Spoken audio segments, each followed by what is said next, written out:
할렐루야. 아멘. 오늘은 11월 둘째 주일 진정한 감사에 대해서 말씀을 나누겠어요. 우리는 11월 달 전부를 감사의 달로 합니다. 그래서 다음 주가 추수감사주일인데 감사를 같이 해 나가는 거예요. 그래서 진정한 감사라고 하는 주제로 말씀드릴 때 모두가 큰 은혜 받으셨으면 좋겠습니다. 안 받으시려고 작정하셨어요. 큰 은혜 받으셨으면 좋겠어요. 아멘. 2, 3일 전에 제 딸이 대학 원서를 준비하면서 상원원 추천서를 받아야 될 그런 일이 있어요. 그래서 가능하면 빨리 서류들을 준비해 가지고 보내도록 해서 다 했냐라고 물어보니까 다 했대요. 내가 체크 안 해도 되냐라고 하니까 다 되었다고 해서 그러면 보내라. 왜냐하면 이제 고등학교 졸업하면 대학부터는 자기가 알아서 해야 되잖아요. 훈련시킬 겸 해가지고 보냈어요, 지난주에. 근데 일주일이 지나가지고 편지가 반려가 왔어요.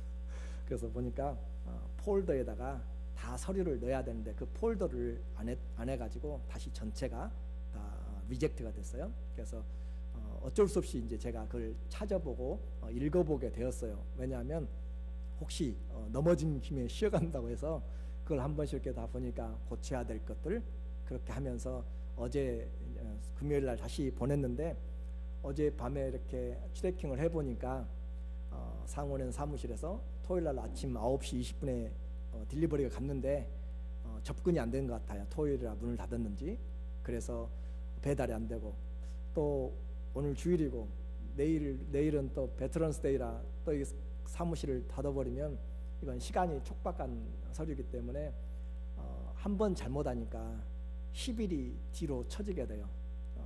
제가 왜 이 이야기를 하냐면은 그가 제 딸이 영어는 저보다 더 잘해요. 그렇지만 사회적인 경험과 또 지식을 통해서 객관적인 것들은 제가 아직 조언은 해줄 수 있다라고 하는 것이죠. 그래서 아빠가 사랑하기 때문에 어린 딸에게 조금씩 고치도록 그렇게 하는 것을 간섭한다고 생각하면 대화가 안 되는 것이죠.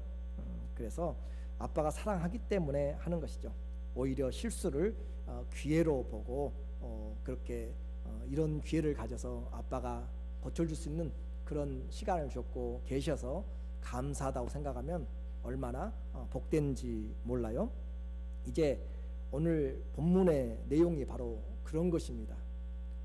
예배를 잘 드리는 것 같이 그렇게 해왔어요. 이제는 수백 년, 수천 년 해오면서 조상들로부터 들어왔고 여러분들도 여기에 계신 분들은 예배에 대해서 수없이 반복적으로 드렸어요. 그러니까 우리 예배 잘 드린다라고 생각할지 몰라요. 그런데 보니까 그렇지 않은 것들을 이야기를 합니다. 그래서 우리 드리는 예배가 거부되고 리젝트되고 하나님이 받으시지 않는다면 우리 드리는 예배가 아무런 하나님과 관계가 없어진다라고 하는 것이에요. 그렇기 때문에 오늘 드리는 예배를 우리는 잘 기억해야 될 필요가 있습니다. 그래서 오늘 이 예배가 형식적인 것이 될 때 하나님이 우리에게 쟁론하세요. 논쟁을 하세요. 그리고 우리에게 다시 돌려보내요. 기각을 시키고 다시 보낸다라고 하는 거죠. 왜 다시 보내요? 사랑하니까 그렇게 하지 말고 다시 해오라라고 그렇게 하는 거예요. 하나님이 사랑하니까. 그래서 오늘 시편 50편에 그 저자가 누구냐면 아삽이라고 이야기했어요. 아삽의 시. 그래서 아삽이라고 하는 사람은 다윗 시대에 찬양대를 이끌었던 찬양대 지휘자 중에 한 사람입니다. 여두둔과 헤만과 아삽이라고 하는 이 세 사람이 다윗 시대의 찬양의 리더들로서 예배를 인도하는 자들이었어요. 그러니까 그 사람을 통하여서 하는데 이 아삽이라고 하는 찬양대 감독이 쓴 이 내용에서 또 역대상 29장 30절에 보면 다윗 시대 선견자 아삽이라고 그렇게 표현합니다. 그러니까 이 단순히 찬양을 하는 그런 아삽이 아니라 선견자, seer라고 이야기하죠. 먼저 보는 사람이죠. 그래서 그 사람은 선지자의 말입니다. 선지자를 다른 말로 선견자라 이야기하거든요. 그러니까 이 아삽은 단순히 예배만 인도하는 것이 아니라 선견자, 선지자로서 하나님의 말씀을 가지고 예배는 이렇게 드리면 안 된다, 예배는 이렇게 드려야 된다라고 지금 말씀을 하고 있는 것이에요. 그래서 성도들이 드리는 예배의 진정성을 하나님의 말씀이 임함으로 우리에게 지금 조언을 해주고 있습니다. 하나님은 아주 성격이 까다로워가지고 다 트집 잡는 그런 분이 아니세요. 그렇지만 그 하나님은 아무렇게나 대해가지고 예배드려도 좋을 만한 그런 분은 절대 아니십니다. 그래서 성령은 아삽을 통해서 사랑으로 우리에게 올바른 예배드려라, 하나님이 우리의 예배 받으시는 예배의 갱신을 해서 다시 하나님께 드려라 라고 그렇게 말씀을 해주고 있어요. 오늘 우리에게 이 내용은 50편은 하나님이 재판을 엽니다. 이제 그래, 너희가 예배드리고 있는 것들 한번 펼쳐보자, 증인들 와서 한번 보자, 너희 마음들 한번 속 다 뒤집어서 열어보자. 그렇게 주님이 지금 이 예배를 판단하기 위해서 재판을 지금 열고 계세요. 조그만한 그런 지역에서 열리는 코트가 아니고 우주적인 재판을 지금 주님이 하시고 계신 것이에요. 제1절에 하나님이 재판을 지금 열고 계십니다. 시편 50편 1절에 보니까 전능하신 자, 지금 하나님의 그 이름을 세 가지로 표현하고 있어요. 어떤 사람이요? 전능하신 자, 하나님, 여호와께서라고 하는 삼중적인 이름을 가지고 하나님이 말씀하사 해 돋는 데서부터 해 지는 데까지 세상을 부르셨도다. 해 뜨는 곳에서부터 해 지는 데까지 처음부터 끝까지 온 세상을 향하여서 하나님이 그들을 지금 다 불러서 소환을 하고 있습니다. 누가요?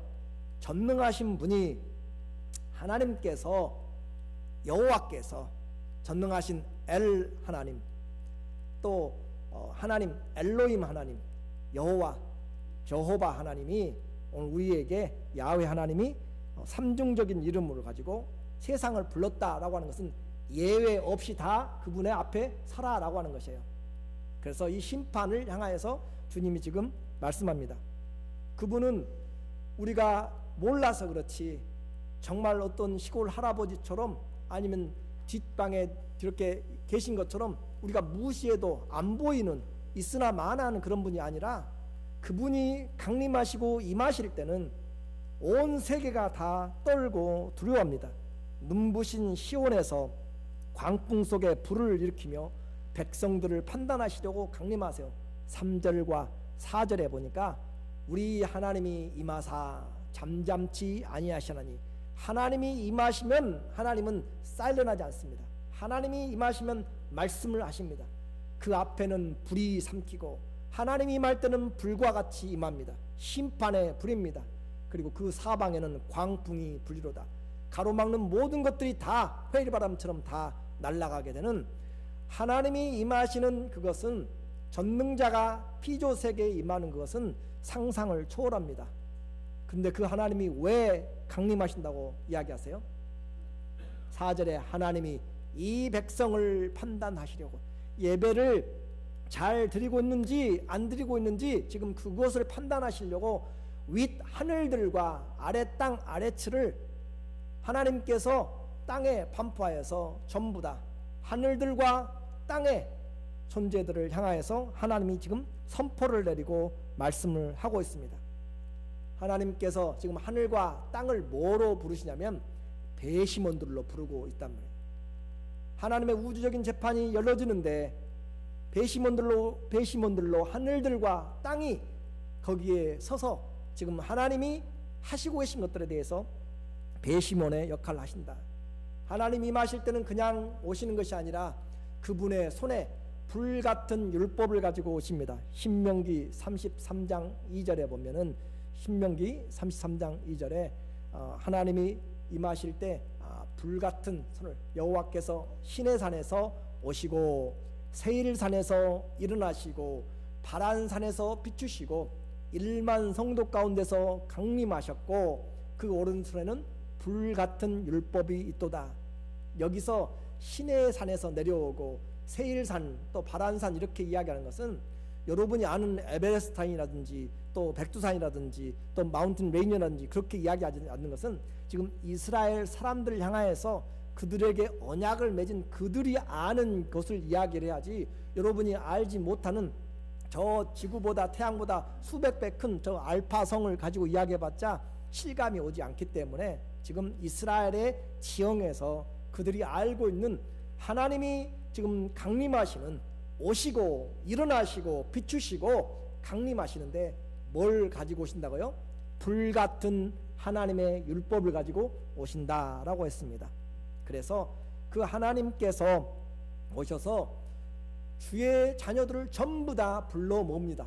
5절입니다. 5절에 하나님께서 오늘 이르시되 누구를 모아요?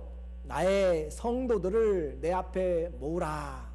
나의 성도들을 내 앞에 모으라. 곧 제사로 나와 언약한 자리라. 그래서 하나님께서 성도들을 불러 모읍니다.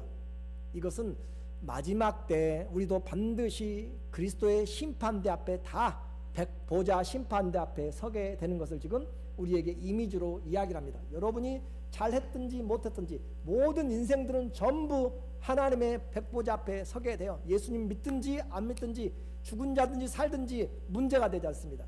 모든 사람들은 그 주인이신 하나님 앞에 서게 돼 있어요. 그것을 지금 여기서 미리 그림으로 보여주고 있습니다.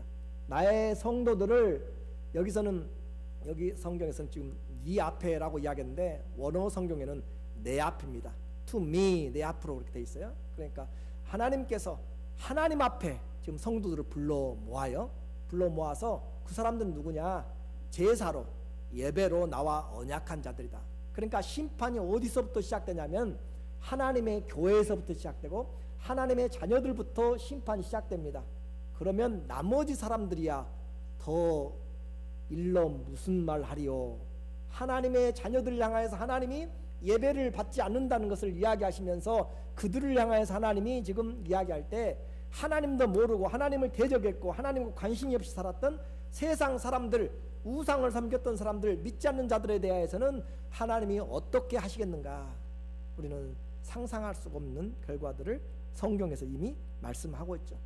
마귀와 그의 사자들을 위해서 예비된 곳으로 가라라고 하는 것이죠. 이렇게 해서 지금 하나님 앞에 와서 서 있습니다. 온 우주는 하나님이 공평하신 분이라고 그렇게 이야기합니다. 6절에 이야기, 하늘이 그 공의를 선포하리니 하나님 그는 심판장이심이로다. 그래서 온 우주는 하나님은 공의로우신 분, 의로우신 하나님이라고. 그리고 마지막 때도 예수님이 재판장으로 오시는데 디모데후서 4장 8절에 보면은 의로우신 재판장으로 예수께서 나타나십니다. 우리를 재판하시는 분은 우리를 속 중심까지 설명할 필요가 없어요. 변명할 이유도 없고요, 할 수도 없습니다. 왜요? 너무나 속속들이 다 알기 때문에. 그래서 그 의로우신 재판장이 서서 심판하신다라고 그렇게 말씀하는 거죠. 그렇게 이제 재판장이 열렸습니다. 전능하신 자 하나님 여호와께서 그 일을 하시고 온 하늘들과 땅들을 불러가지고 주의 백성들을 앞에 세우고 이제 기소가 시작돼요. 이 사람에 대해서, 이 성도들에서 기소를 당하는 주의 백성들입니다. 내 백성아 들리느냐? 내가 말한다. 이스라엘아, 내가 너를 재판에 붙인다. 내가 하나님인 줄 너희가 알라라고 하면서 7절에 이야기하는 거죠. 내 백성아 들어라. 내가 말한다. 이스라엘아, 내가 너에게 증거하리라. 이 말은 증명한다. 그냥 증명하면 큰 문제가 안 되는 거죠. 이 사람이 나의 자녀입니다 라고 그렇게 증명할 수도 있죠. 그런데 여기서 나타나는 그 증거는 I will testify against you. 내가 너에 대하여서 너의 죄상을, 너의 잘못한 것들에 대하여서 내가 그것을 증거한다, 증명한다 이 말. 하나님이 우리의 잘못들을 끄집어 가지고 증명해 버리면 대책이 안 서는 거잖아요. 여기에 앉아있을 때는 우리가 좀 의롭게 산 것 같고 다른 사람보다 좀 나은 것 같아도요, 그냥 하루만 보세요. 어제 여러분 살아오신 것 또 70년 80년 아니면 10년을 살았던지 돌아보시면 해도 그 빛을 하나님 앞에서 잃어버릴 정도로 하나님 앞에서 설 수가 없고 천사들도 어느 누구도 설 수가 없어요. 그런데 그분이 우리의 삶에 대해서 우리에게 대해서 증명을 해버리면 우리는 정말 눈뜨고 볼 수가 없어요. 부끄러워서 설 자리가 없어서 그냥 스스로 하나님의 영광에서 뒤로 물러가게 되는 것입니다. 그 영광의 찬란함 때문에 내가 가까이 가지를 못해요.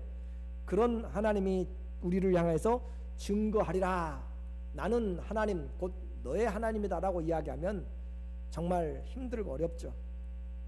하나님이 기소하면 누가 막아줄 수가 있겠어요? 사단이 참소하면, 사단이 우리에 대해서 참소하고 그렇게 증명하면 우리 변호인 대신 예수님께서 우리를 증명해 주시고 변호해 주시고 다 해 주시는데, 하나님이 그 일에 대해서 지금 들고 일어나시면 우리는 정말 어떻게 할 수가 없는 비참한 존재가 되는 것입니다. 그런데 왜 하나님이 지금 이렇게 우리를 지금 이야기를 하고 있어요? 왜 아삽을 통하여서 지금 주님께서 지금 이야기하면서 이 시를 누가 지었다고요? 아삽이 지었어요. 그런데 어떻게 이야기해요? 내 백성 하면서 내가 내게 증거하리라 라고 하면서 아삽이 하는 것이 아니라 하나님이 직접 1인칭 화법으로 쓴단 말이에요. 직접 화법으로 내가 너에 대해서 증거하리라. 그것은 성령이 아삽을 사로잡아서 하나님의 말씀이 기록되게 한 것을 이야기하는 거죠. 그러니까 하나님이 직접 지금 우리에 대해서 증명하고 내가 너의 하나님이다, 내가 너의 하나님 곧 내가 너를 증거한다 라고 그렇게 하시는 하나님이 얼마나, 하나님이 어떻게 우리의 예배에 지금 관심을 가지고 계시는지 지금 이 일을 좀 우리가 봐야 될 필요가 있는 것이죠. 하나님은 우리의 이 사람들이 드리는 예배에서 우리의 모습을 찾아보지만 그 이스라엘 사람들이 드리고 있는 예배에서 그들이 가지고 온 재물들에 대해서 주님이 뭐라고 하지 않습니다. 지금 이제 재물은 문제가 아니었어요. 지금 상황에서는. 그래서 그들의 마음이 진실되지 못한 것이 문제다. 8절에 이야기를 하는 것이에요. 내가 너의 재물을 인하여는 너를 책망치 아니하리니 네 번제가 항상 내 앞에 있음이로다. 그러면서 나는 뭐가 부족해가지고 너희에게 재물을 요구하는 것도 아니다. 근데 너희가 가져온 것들, 그래 나는 그것에 대해서 지금 말하고 싶지 않다, 말하지 않는다. 왜? 모든 만물이 다 내 것이다. 10절에 이는 살림의 짐승들과 천산에, 왜 만산도 아니고 10만산도 아니에요? 천이라고 하는 것은 이스라엘의 히브리 언어 중에서 숫자에서 가장 큰 단위입니다. 그래서 우리가 영화를 보든지 또 영석국을 보면은 왕이요 만세수를 하라고 하는 거죠. 왜 만세수예요? 억세수도 할 수 있고 해수도 할 수 있고 하는데, 만이라고 하는 차면서 가장 큰 숫자를 표현하는 것처럼 히브리인들에게 천이라고 하는 단어는 가장 큰 충만한 숫자를 이야기하기 때문에 그 천산이 곧 모든 산들이, 산 속에 있는 생축들이 전부 다 내 것이고, 산의 새들도 내가 다 알고, 또 들의 짐승들도 내가 전부 다 먹이고 있는 입히는 모든 필요한 것들은 전부 다 내가, 그들은 다 내 것이다. 온 우주에 속한 것이 전부 다 내 것이기 때문에 내가 지금 이 재물을 가지고 이야기하지 않는다. 그렇다고 해서 하나님의 것을 하나님께서로 이렇게 돌리지 않는 그것은 합당하지 않습니다. 지금 이들에 향하여서 지금 하는 것이에요. 하나님은 물질이 부족한 분이 아니세요. 내가 소나 양의 염소의 피를 마시겠느냐? 하나님은 천천 수양이나 만만의 강물 같은 기름을 기뻐하지 않으신다고 미가서 6장 7절 동화에서 우리에게 말씀하시죠. 그러면 하나님이 기소하시는 것, 하나님이 지금 우리에 대해서 증거하시는 것이 무언가? 그것은 바로 14절의 내용입니다. 그것은 우리의 마음이 감사가 없는 것이에요. 14절에 보니까 감사로 하나님께 제사를 드리며 지극히 높으신 자에게 내 서원을 갚으며, 우리에게 지금 재물에 대해서 이야기하는 것이 아니라 우리의 중심이 뭐가 없다고 그래요? 감사가 없다라고, 감사로 하나님께 예배드리지 않는다라고 하는 것을 지금 하나님이 우리를 놓고 증명을 지금 하고 있다라고 하는 것이에요. 여기서 감사라고 하는 것은 토다라고 하는 히브리어입니다. 손을 펼치는 것이고 경배하는 것이고 고백하는 것이고 찬송하는 것, 그런 내용들이 전부 다 감사라고 하는 것으로 묶어져 있습니다. 그래서 하나님께 진실로 감사의 제사, 동물을 잡아서 드리는 것이에요. 감사로 하나님 앞에 온전히 드리지 않는다라고 하는 것이에요. 누구에게요? 지극히 높으신 자에게. 엘론이라고 하는 단어는 지극히 높으신 자, 그러니까 이 시편의 지금 1절에서도 하나님을 향해서 전능하신 자, 하나님 여호와라고 하는 그 표현들을 썼고 14절에서 지극히 높은 자. 자, 그러면 이제 우리가 예배드리는 것은 어디 한쪽에 있으나 마나 하는 그런 존재에게, 돌로 또 나무로 깎아서 만들어 놓은 그런 우상들에게 하는 것이 아니라 전능하시고 지극히 높으시고 약속한 것은 반드시 지키시는 여호와, 그리고 그 이름이 하나님이라고 하신 그분에게 우리가 예배드리고 지금 이 자리에 있다라고 하는 사실입니다. 구별되는 자리입니까? 아닙니까? 하나님 앞에 있다라고 하는 그 사실에 우리는 우리 마음대로 할 수가 없습니다. 돌아보면 이 감사하는 예배가 하나님 앞에 얼마나 되었는가, 오늘 이 자리에 있는 것이 얼마나 감사한가.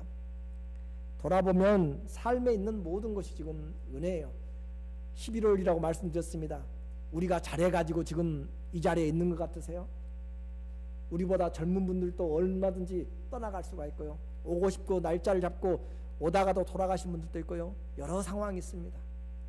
그래서 고통 속에 있어도, 또 죽고 싶은 괴로운 환경에 있어도 우리가 지금 살아있는 것이 은혜인 것을 깨닫지 못하면 안 돼요. 그 사람들은 아직 죽음 저편의 세계를 몰라서 그러는 것이에요.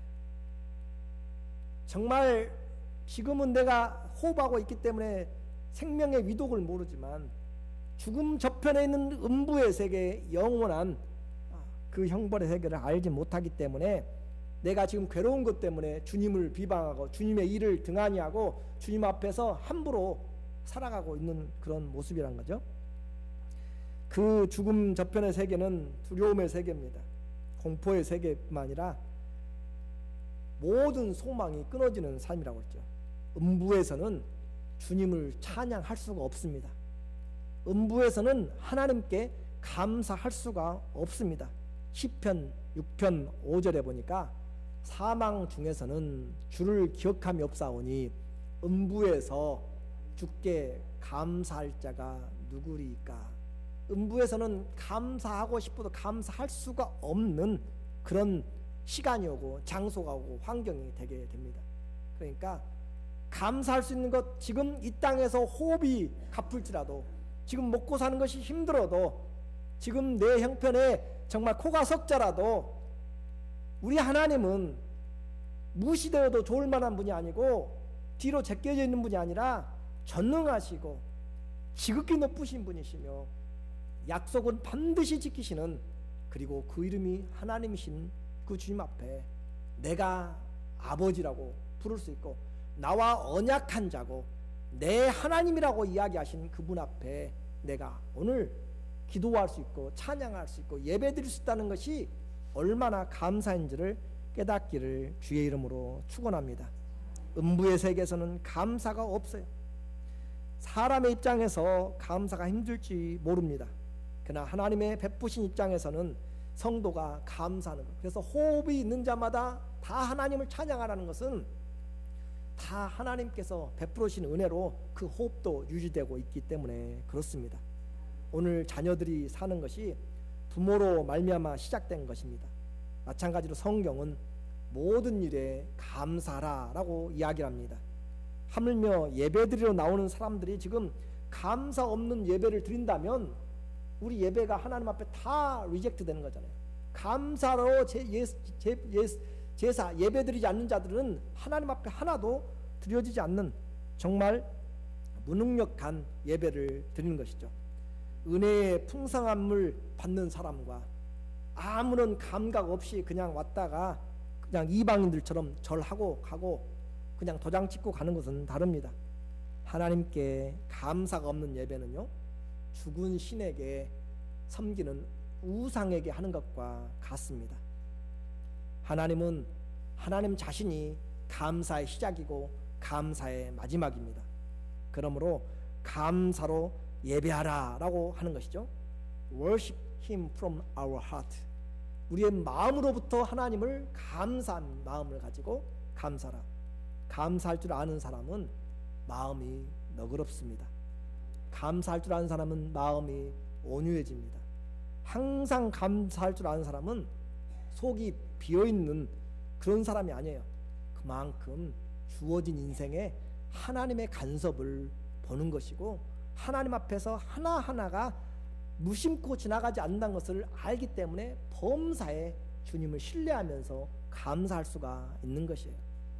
환난과 어려움이 없어서 감사가 아니라 환난 중에도 감사하는 것이고 어려움 중에서도 여전히 이곳에서 함께 계시는 하나님을 신뢰하기 때문에 감사할 수 있고 여기서뿐만 아니라 우리의 의식이 사라지고 치매로 사라지고 육체가 깨어질 때 사라지고 죽음 저편에까지 우리는 컨트롤할 수 없는 상황에서도 지금부터 영원까지 너의 출입을 지키시리라 약속하신 그 하나님이 신실하시기 때문에 그 하나님을 믿음으로 내가 감사할 수가 있는 것입니다. 그래서 신앙은 감사가 능력입니다. 신앙은 바로 그 감사가 믿음이고요, 감사가 은혜입니다. 그런데 감사가 없는 신앙은 어때요? 늘 부족하게 여겨지죠. 늘 부족한 것만 보입니다. 항상 만족감이 없고 주신 것에 감사가 아니라 원망과 불평이 나오고 좀 더 있어야 되고 이것도 필요하고 그래서 마음의 여유가 없어지게 돼요. 감사하지 않는 사람은 마음에 여유가 없습니다. 어떻게 감사할 수가 있어요? 하나님을 알 때 감사할 수가 있습니다. 눈에 보이는 모든 것이 감사입니다. 들리는 모든 것이 감사입니다. 그렇게 듣고 싶어도 듣지 못하고 보고 싶어도 보지 못하는 장애가 요즘 이제 여러분은 노안도 있고 그러시죠. 또 백내장도 있고 또 녹내장도 있고 그러시면서 실명하신 분들도 있고 그냥 아무렇지도 않게 생활하고 살아왔다가 어느 날 갑자기 눈이 침침해지고 그러면서 이 눈도 내 마음대로가 아니다라고 하는 것, 정말 값없이 내가 썼다라고 하는 것이요, 썼다라고 하는 것이에요. 그런 것처럼 그렇게 오늘 내가 하나님의 집에 와서 예배드리고 싶으나 오지 못하는 사람들 또는 올 생각도 않고 있는 사람들도 많은데 우리가 지금 주님과 함께 하시는 하나님의 집에 와서 그 하나님 앞에 지극히 높으신 우리 하나님 앞에 예배드리면서 생명의 말씀을 듣고 있다는 것 그 자체가 얼마나 감사한지 모릅니다. 그래서 우리가 불렀던 것처럼 눈이 닿는 구석구석에 온 우주 공간에 하나님의 손길이 미치지 않은 곳이 없어요. 그것을 볼 줄 알면 하나님 앞에 내가 겸손하게 되는 것이고 하나님의 은혜를 내가 새길 수가 있는 것입니다. 우리는 빈손으로 왔다가 빈손으로 가요. 아무것도 가지고 가지 못합니다. 실제적으로 그래요. 아무리 움켜쥐어도 가지 못하고 그냥 그대로 있어요. 땅에 묻혀요. 그대로 있습니다. 그래서 그러나 이 땅에서부터의 믿음과 소망과 사랑, 우리가 선행으로 심은 것들은 전부 다 아버지 하나님께 그대로 가지고 가게 돼요. 뿐만 아니라 하나님이 우리를 하나님의 자녀로 우리를 인도하셔서 영원한 그분의 나라에 기업을 주시겠다고 약속하셨기 때문에 우리는 얼마나 감사한지 몰라요. 여러분이 그 자격이 있는지 오늘 오후 예배 때 친자 확인 소송을 제가 해드릴 겁니다. 친자 확인 소송 아시죠? 이 사람이 진짜 내 딸인지 아들인지 DNA 검사를 해야 되는데 제가 오늘 오후 2부 예배 때 하나님의 딸인지 자녀의 아들인지 DNA를 제가 검사를 해드립니다. 뭐로 하냐면 말씀으로 분명하게 해드립니다. 그래서 농담이 아니라 진짜요. 여러분 주보 제목을 보면은 이렇게 돼 있어요. 이와 같은 우리의 삶에서 갈수록 우리 육체는 연약해지고 또 힘들어지지만 감사는 풍성해지는 것은 우리에게 주신 바 소망이 너무 분명하기 때문이에요. 우리에게 이 땅에 남은 날이 적으면 적을수록 주님과의 그 소망의 날이 더 진격을 해오고 있는 것이고 더 가까이 부활의 영광이 오고 있는 것이기 때문에 우리는 잃어버린 것이 아니라 그만큼 더 주의 은혜를 받고 있는 것입니다. 이렇게 주의 구원을 받은 사람들, 주의 은혜를 깨닫는 사람들이 감사함을 가지고 하나님을 찬양하는 것은 뿌리 있고 굽이 있는 황소를 가지고 와서 드린 것보다 하나님을 더 기쁘게 하는 사실입니다. 시편 69편 30절에 보니까 내가 노래로 하나님의 이름을 찬송하며 감사함으로 하나님을 광대하다 하리니, 함께 읽어볼까요? 이것이 소 곧 뿔과 굽이 있는 황소를 드림보다 여호와를 더욱 기쁘시게 함이 될 것이라. 아멘. 우리가 이와 같은 하나님이 우리의 하나님이 되심을 내가 감사하는 마음을 가지고 내 심령에서부터 진실한 진정한 감사를 가지고 하나님께 기쁨으로 찬송하며 드리는 이 예배는 정말 비싸고 이 땅에서 정말 소중한 굽이 있는 그 뿔이 있는 황소를 가져다 드린 것보다 우리 하나님이 더 기뻐하신다. 그래서 천산에 있는 모든 것들이 다 내 것이라고 주님이 이야기하시잖아요. 주님이 바라는 것은 우리의 어떤 예물이나 어떤 헌신이나 그런 것이 아니라 먼저는 우리 마음이 하나님을 향해서 진정 아버지를 아버지로 대하느냐라고 하는 것이고, 하나님을 하나님으로 아느냐라고 하는 것이고, 내가 너에게 누구냐라고 하는 것이에요. 대통령에게 선물하려고 해도 정말 다시 보고 다시 보잖아요. 제가 제 딸의 그 주소를 쓰면서 이 한두 번 써본 것도 아니잖아요. 이제까지 살아왔고 편지도 수없이 붙여봤고 공부도 40살까지 했고, 그렇게 하면서도 그 편지를 쓰면서 틀린 거 철자마다 보면서 주소를 상원한테 보면 상원 의원에게도 보내면서도 이렇게 내가 신경을 쓰고 하는데, 살아계신 하나님 앞에 예배드리는, 살아계신 하나님 앞에 예배드리는 우리의 모습이 감사가 없고 하나님 앞에 드려짐이 없다면, 그것은 기쁨이 없다면 진정한 예배가 아니다라고 하는 거죠. 오늘 주님은 감사 없는 것과 더불어서 두 번째 기소를 합니다. 지극히 높으신 하나님께 한 약속을 지켜라. 14절의 내용이에요. 14절에 보니까 감사로 하나님께 제사를 드리며 지극히 높으신 이에게 내 서원을 갚으라. 이 서원을 갚으라라고 하는 것은 우리가 주님에게 기도합니다. 주일마다 나와서 기도하면서 주님에게 때로는 약속도 합니다. 또는 인생을 향해서도 약속을 하는 거죠. 하나님, 내가 이렇게 하겠습니다. 이 기도의 제목. 그러나 그와 같은 것들이 들어지고 났을 때 우리는 그냥 지나가면서 끝나버려요. 내가 이 죄에 대해서 손을 씻겠습니다. 내가 이제는 다시 하지 않겠습니다 라고 하지만 회개에 합당한 열매를 맺으려고도 하지 않고 나가면서부터 잊어버려요. 그래서 네 소원한 것 내게 갚아라 라고 하는 것입니다. 네 입술로 하나님 앞에 한 것 그냥 공연불 만들지 말라라고 하는 거죠. 빈 공약 만들지 말라, 약속 만들지 말라. 왜냐하면 행함이 없는 믿음은 죽은 것이기 때문에 살아계신 하나님 앞에 뻥치고요, 하나님 앞에 계속적으로 빈말만 하고 하면 하나님 공수표 날리면 더 이상 신뢰하지 않습니다. 네가 나를 그 수준으로 알면 나도 너에게 그와 같이 한다라고 하는 거죠. 우리는 하나님을 아는 만큼 섬길 수가 있습니다. 그러므로 하나님과 약속된 것을 저버리고 반복된 예배만 드리는 것은 하나님을 무시하는 것입니다. 마음으로부터 하나님께 진정으로 감사하면서 약속을 지키라. 순종이 제사보다 낫다라고 하는 것이에요. 그래서 그 행위를 옳게 하라. 그 행위를 옳게 하는 그런 믿음, 세대를 본받지 말고 너희의 마음을 다해서 너희의 몸을 신령과 진정으로 하나님께 드리고 우리의 몸을 산 제사로 하나님께 드리라라고 하는 것이죠. 이제 하나님께 또 하나 기소하는 것은 우리가 하나님께 맡기지 않고 기도하지 않는다는 사실입니다. 15절에서 하나님이 기소를 하고 있어요. 15절에 환난 날에 나를 부르라. 내가 너를 건지리니 네가 나를 영화롭게 하리라. 하나님의 자녀들이지만 환난 때 하나님 앞에 나와서 부르지 않습니다. 그런 사람도 있을까요? 아니요, 있어요. 여러분이 환난 당할 때 형식적으로는 한두 번 부를 수 있어요. 그러나 그 하나님이 정말 내 문제를 해결해 줄 분으로 알고 또 그 가운데서 되어지는 모든 섭리 과정이 하나님의 도움인 줄 우리는 생각지 못하고 그냥 막 한번 기도하고는 끝나버립니다. 그리고 염려와 걱정으로 쌓여 있어요.